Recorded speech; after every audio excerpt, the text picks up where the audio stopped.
फरमा लें। आमीन। शुक्रिया। बहुत बहुत शुक्रिया आपका नातिक साहब।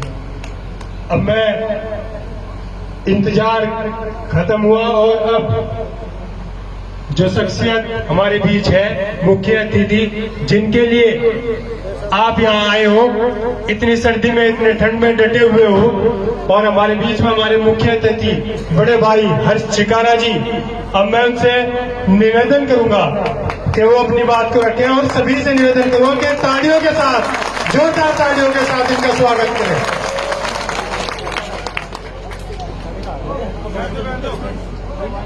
सम्मानित बुजुर्गों, नौजवान साथियों, आवाज सुन रही मातर शक्तियां, आप सभी के चरणों में आपके बेटे, आपके बच्चे, आपके भाई हर्ष चिकारा की हाथ जोड़ के राम राम, नमस्कार, सत श्री अकाल, अस्सलाम वालेकुम। मेरी आप सबसे एक विनती है, कोई भी जब तक मैं बोलूं एक तो ताली नहीं बजाएगा, एक मेरी बात को समझने की कोशिश करेगा। पहले तो मैं आप लोगों को बता दूं, हो सकता है मेरे सम्मानित बुजुर्ग मेरे को नहीं जानते हो, आपके बच्चे, आपके बेटे ने समाज सेवा करते हुए, यानी कि जवानी की अवस्था में आए हुए 11वां साल लगा, यानी कि 10 साल से घूमना फिरना शुरू किया। उस 10 साल के अंदर मैंने 200 गरीब बेटियों की शादी करवाई है, 25 उन बहनों के भात भरे हैं जिनका भाई नहीं था, 1300 उन परिवारों को बसाया है जिनके घर में पीने के लिए पानी का मटका तक नहीं था। 124 से 25 आंदोलन सरकार के खिलाफ अपने हक के लिए लड़े हैं। लगभग 27 करोड़ रुपए की नगद मदद की है। और मैं आप लोगों को बताता हूं, ये हिंदू मुसलमान ये चीजें मेरे को तो पता ही नहीं कहां से आई, कैसे आई, क्यों आ रही है। सरकारें आप लोगों का मूर्ख बनाती है, अपना वोट बैंक बनाती है। आपके क्या आज तक कोई हिंदू मुसलमान करने वाला काम आया? आज तक क्या किसी एक भी नेता ने आपके बीच आके, हिंदू मुसलमान करने वाले नेता ने आपके बीच आके किसी गरीब की मदद की? नहीं ना। फिर आप लोग क्यों मूर्ख बन रहे हो? सबसे पहले आप लोगों को बताता हूं, मैं खाली बातें नहीं करता। जो मेरे साथ में मेरा भाई खड़ा दानी, ये जो मददें आप लोगों को गिनवा रहा हूं, उस हर एक मदद में पिछले 5 साल से ये मेरा भाई मेरे साथ है। सबसे पहले पुलवामा जो हमला हुआ था, उसके दौरान शहीदों की याद में हमने कुश्ती दंगल करवाया था, जिसमें विश्व के बाहर देश के भी पहलवान आए थे। उसमें मेरा भाई मेरे साथ था। रही मददों की बात, बहन बेटियों की बात, गोवाना के पास 2 गरीब हमारी मुसलमान समाज की बहनें, ना तो उनका भाई था ना पिता था। एक रिक्शा में बैठ के बूढ़ी औरत आती है, बेटा सिर्फ आपसे उम्मीद है, मेरे घर के अंदर आने से डर रही। मैंने उनको देखा, मैं बोला माता जी अंदर तो आजा, चाय पानी तो पी ले। उसका पहला ही जवाब ये था, बेटा मैं जाति से मुस्लिम हूं। मैं बोला फिर क्या हुआ? मैं आपको माता जी कह रहा हूं तो आप मेरी माँ हो, अंदर आओ। जबरदस्ती उसको अंदर लेके आया। मैंने उसको 15 मिनट बैठाया। 15 मिनट के बाद उसके अंदर का डर निकला। फिर उसके 1 हफ्ते के बाद जब मैं उनके घर गया, उनके पाटने पर उस बहन का भाई बन के खड़ा हुआ, उन दोनों बहनों का कन्यादान किया। उन दोनों बहनों का आपकी जुबान में बोले तो निकाह, हमारी जुबान में बोले तो शादी करवाई। तब उसकी माता जी की आंखों में जो खुशी के आंसू थे। बेटा मैं तो इसलिए डर रही थी क्योंकि जो आपका समाज, आप हिंदू समाज से आते हो, मैं एक मुसलमान समाज से आती हूँ। हम हर रोज ये टीवी देखते हैं, ये खबरें सुनते हैं। इन खबरों के कारण हमारे को डर लगने लग गया है इन चीजों से। सच्चाई तो ये है, हिंद के 2 बेटे, हिंदू और मुसलमान, सबसे ताकतवर बेटे हैं, लेकिन मूर्ख वे हैं जो अपने आप को एक दूसरे का दुश्मन समझते हैं। मैं गारंटी देता हूं, आप किसी नेता का भाषण मत सुनो, आप टीवी मत देखो, अगर कहीं भी हिंदू मुसलमानों के बीच झगड़ा हो, मैं ये कहता हूं सरेआम चौक के बीच मेरे को झूठ मारना आके, कहीं भी कोई भी लड़ाई नहीं है। दूसरी बात, हमें एक दूसरे से सीखना चाहिए। हम एक ऐसे प्रांगण में खड़े हैं, एक हत्यारा पहाड़ देश का जिसका नाम था तैमूर, अफगानिस्तान से हमारे हिंदुस्तान को लूटने के लिए आया था 1398 में। और जिस सरजमी पर मैं आज हाल फिलहाल खड़ा हूं, यहीं से एक बहादुर सेनापति था जिसको महाबली भीम का दर्जा दिया गया है, जोगराज सिंह गुज्जर। मैं आप लोगों को बताता हूं, जब तैमूर हिंदुस्तान को लूटने के लिए आया, सबसे पहले उसने शुरुआत पाकिस्तान को लूट के पानीपत के रास्ते से दिल्ली आया। दिल्ली के अंदर जगह का नाम है लोनी बॉर्डर। 1 लाख आदमियों को काट के उनके लाश का ढेर बना के उनके ऊपर बैठ के उन्होंने चाय पी, अपने चाय नाश्ता किया 1 लाख आदमियों को मार के, जिनको वो गाजर मूली की तरह काट रहा था। उसके अंदर ना तो उसने ये देखा कौन जाट है, कौन राजपूत है, कौन बानिया है, कौन हिंदू है, कौन मुसलमान है। अगर वो किसी का शव काट रहा था, सिर्फ हिंदुस्तानियों का शव। उस वक्त मेरठ के पास 2 घर, एक जगह का नाम है जहां के हमारे राजा थे देवपाल। देवपाल ने सेना को बुलाया और सारे गांवों में, खाप पंचायतों में खबर भिजवा दी, पंचायती झंडे के नीचे सब इकट्ठे हो, एक हत्यारा आतंक मचा रहा, हमें कैसे भी उसको रोक के हिंदुस्तान को बचाना है। वहां पे सेना इकट्ठी होती है, जिसका सबसे मुख्य सेनापति बनाया जाता है जोगराज सिंह गुज्जर को, जिसकी 7 फुट 9 इंच हाइट, 320 किलो वजन, एक ताकतवर कर्मचारी सेनापति हमारे बीच में भीम की तरह खड़ा हुआ था। उसके साथ में जो उप सेनापति थे, हरवीर गुड़िया जाट हरियाणा से, बादड़ी से।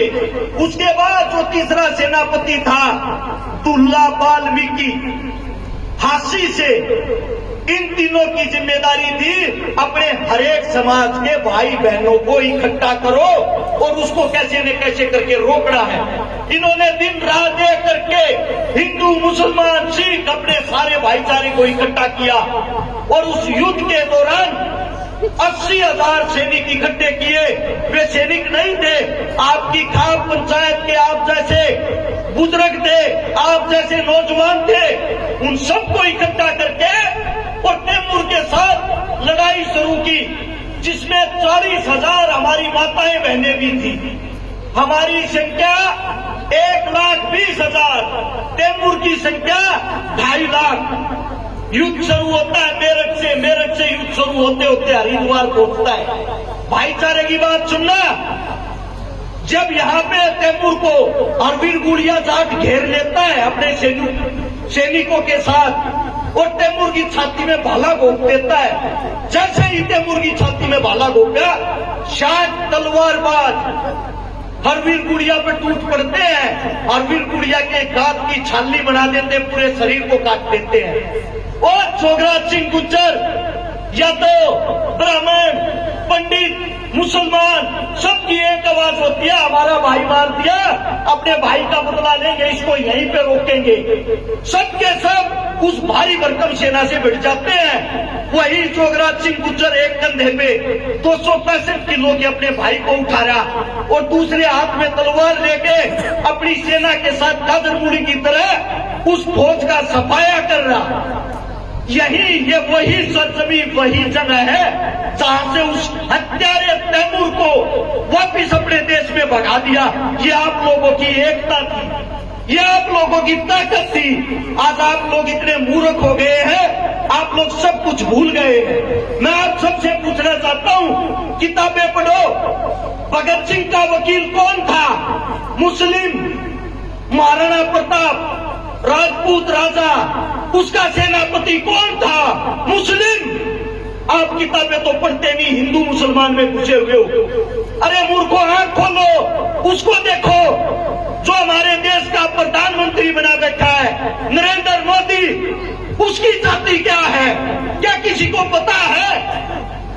एक बार उसकी जाति सर्च करके देखो गूगल पे अपने फोन में। वो तेली जाति से संबंध रखता है, जो एक हमारे मुस्लिम समाज की जाति है। और आप लोगों को मूर्ख बना रखा है। जो सबसे बड़ा संगठन चलाता है आरएसएस का, उसकी बेटी की शादी किसके साथ हुई है? मुस्लिम के साथ। मैं आप लोगों से यह पूछना चाहता हूं, ये नेता आप लोगों को मूर्ख बना के, लगा बना के अपनी लड़कियों की शादियां क्यों आपस में करवाते हैं? इनके लिए हिंदू मुस्लिम नहीं है क्या?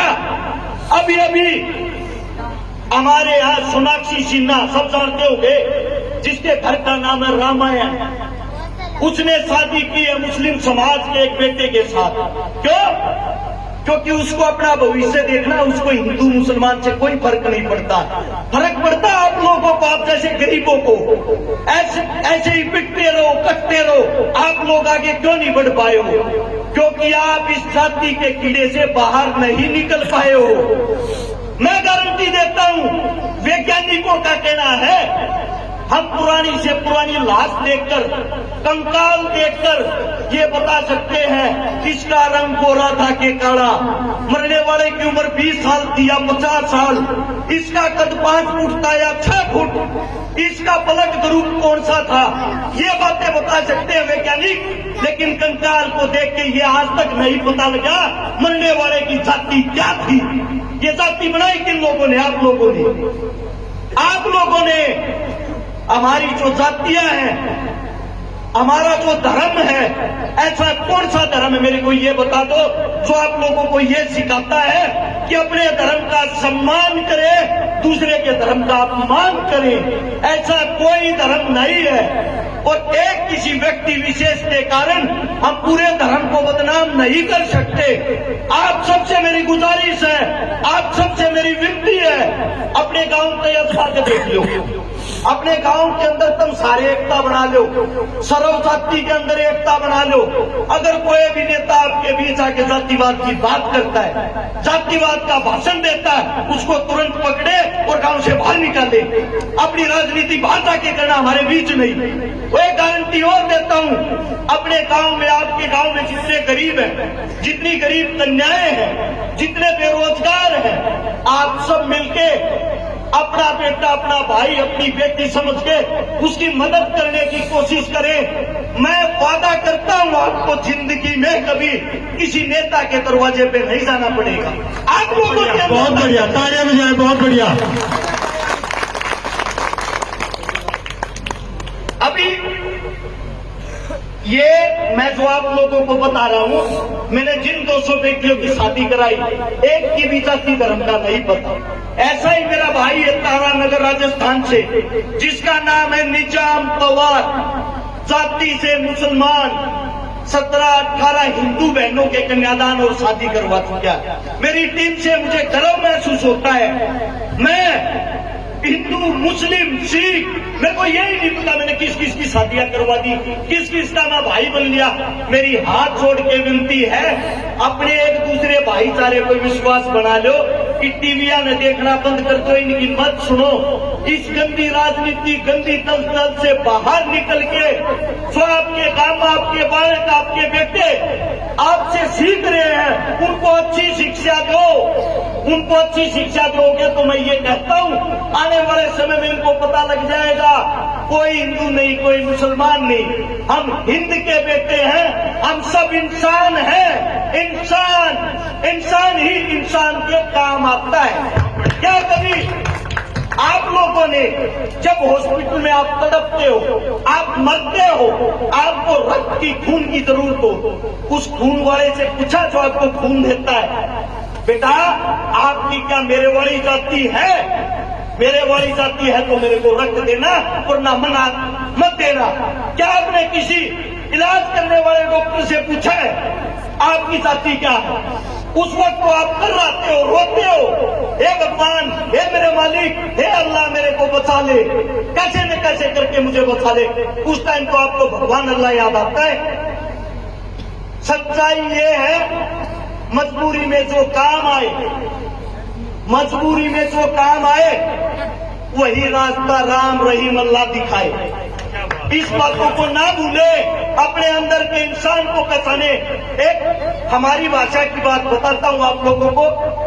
एक औरत लगातार 10 साल से मंदिर जाती थी और मंदिर में जाके एक दिन परेशान होगी, हाथ जोड़ के भगवान को कहती है, मेरे मालिक है, मेरे भगवान, इतना आज तक मेरे को दर्शन नहीं दिए, मैं कैसे मान लूं कि तू है? अगर तू है मेरे को दर्शन दे के दिखा। ऊपर से आवाज सुनाई देती है उस औरत को, बेटा तेरे अंदर बोले कौन? जिसको यहां ढूंढ रही कहीं वही सजन तो ना हो। जो आपकी जुबान है, जब आप किसी को दुखी देखते हो, परेशान देखते हो और आपके दिल में पल भर के लिए ये आता है, हे भगवान यो कितना दुखी है, हे अल्लाह यो कितना दुखी है, इसकी मदद कर, वही तो भगवान है। उसको जगाओ, उसको बाहर निकालो। रोड के ऊपर ये मूर्तियां जब टिकी हुई होती हैं, वो मंदिर की हो, मस्जिद की हो, गुरुद्वारे की हो, कीमत कुछ नहीं होती उनकी, कुछ भी कीमत नहीं होती। 10-20 रुपए में आप उसको घर खरीद के लाते हो, उसके सामने सुबह शाम जोत लगाते हो, भजन करते हो। सच्चाई ये है, जब किसी मंदिर मस्जिद के बाहर जो करीब बैठता है, जो करीब आप लोगों का इंतजार करता है, आपका अल्लाह, आपका भगवान उनके अंदर वास करता है। इसीलिए वो इस दर पे आते हैं, वो आपसे मांगते हैं, अंदर कहा जा रहा है, हम तो बाहर बैठे हैं, मदद हमारी कर, मदद हमारी कर। उनकी मदद करनी सीख जाओगे ना जिस दिन, उस दिन अल्लाह, मंदिर, मस्जिद सब आपको दुआएं देंगे। अपने अंदर के इंसान को जगा लो। दूसरी बात, अब मेरे भाई ने शुरुआत करी, मेरे भाई ने बताया है, दानिश भाई ने गांव में एक तो गरीब बेटी बहन की शादी है और सबसे पहले इस गांव के प्रांगण में खड़ा होके उनके कन्यादान की शुरुआत भी मैं करता हूं। 11,000 रुपए सबसे पहले नगद मैं देता हूं उन बहनों के लिए, मेरे भाई दानिश को। मेरे मुख से कोई गलत बात निकल गई हो, आपका बेटा हूं, आपका बच्चा हूं, मुझे हिंदू मुसलमान मत बनाने की कोशिश करना। हाथ जोड़ के यही माफ कर देना, क्योंकि जो भी सीखा है आप लोगों के संघर्ष से सीखा है, अपने बुजुर्गों के संघर्ष से सीखा है। हमने देखा है गांव में सबकी एकता को, सबको राम राम नमस्कार सत श्री अकाल यही चीजें बोलते बुलाते। हमने इस जातिवाद से ना तो जीना सीखा, ना कभी जीने देंगे। जितना जल्दी आप इस जातिवाद धर्मवाद से बाहर निकल जाओगे, मैं ये कहता हूँ आपको आगे बढ़ने से रोकने वाला कोई नहीं होगा। बहुत बढ़िया, आप सबने इतने प्यार से मेरी बातें सुनी, इतना प्यार प्रेम मुझे दिया। इस गांव की पावन धरा को आप सभी के चरणों में दोबारा से हाथ जोड़ के नमन करता हूँ। धन्यवाद आप सबका। जय हिंद। बहुत बहुत धन्यवाद आपका, बहुत बहुत धन्यवाद भाई। जो